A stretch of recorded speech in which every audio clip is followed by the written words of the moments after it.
A little caffeine to get the heart started. Yes. Have you had your coffee yet this morning, Dr. Harrison? I did. Okay. That's right. It is time for Morning Rounds with cardiologist Dr. Alex Harrison. And, you know, Babara Walters in the news because she's having heart surgery this week, apparently a faulty valve, and I imagine you know a thing or two about that. I hope so. Yes. Yeah. From all the information that's been released to the public, it sounds like Babara Walters has a common condition called aortic stenosis, which is common in people as they get up there in their 70s, 80s, 90s. The valve narrows and prohibits the heart from pumping blood out to the body sufficiently. And it's a condition that progresses over time, but when severe, can manifest with symptoms and lead to problems.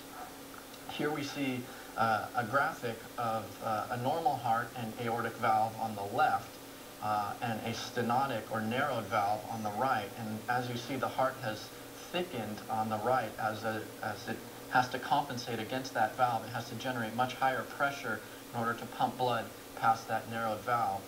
And over time, the heart can fail, and you can have problems with passing out, syncope, heart failure, and even chest pain due to lack of blood flow getting to the heart arteries supplying the heart muscle blood.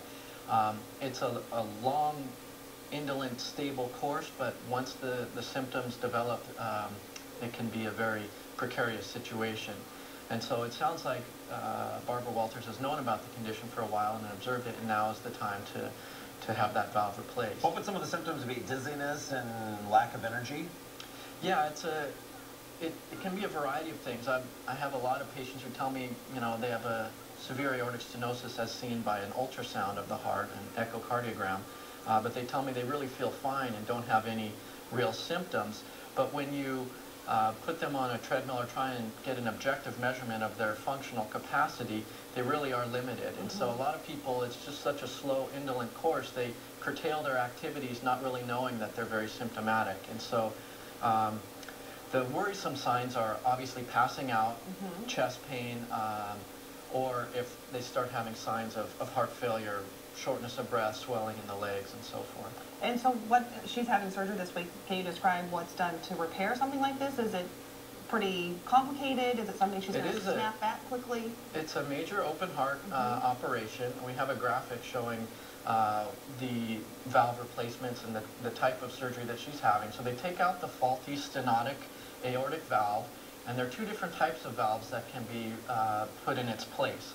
One is a metallic valve, and the other is a bioprosthetic valve, generally made of pig or cow pericardium. And so that's a bioprosthetic. The difference is the metallic valves generally last forever, but require lifelong anticoagulation with a blood thinner to prevent clots on the metallic valve. The bioprosthetic valves generally have a 10 to 15 year lifespan before they deteriorate, but they don't require that blood thinning. So there's a trade-off. You may need surgery at some point. You may need a second operation. And so more and more the bioprosthetic valves are lasting longer and are more durable. And so that's especially because this is generally a disease of people in their 70s, 80s, 90s. We generally use the bioprosthetic valves.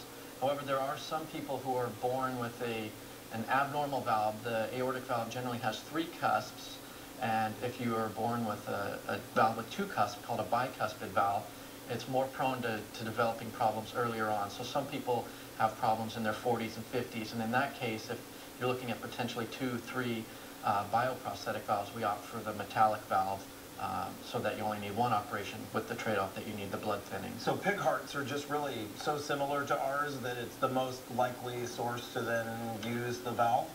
Well, it's actually not the valve of the pig or the cow that you're using. It's the lining of the heart, the pericardium, that's used to make the valve itself. So that's actually fashioned into a valve. Yes, and it's used by you know, manufacturers of these valves, and it allows that material from the pig or the cow allows us to implant them into the heart, or the surgeons to implant them into the heart, without needing anti-rejection medications like transplant recipients do of a kidney or other organ.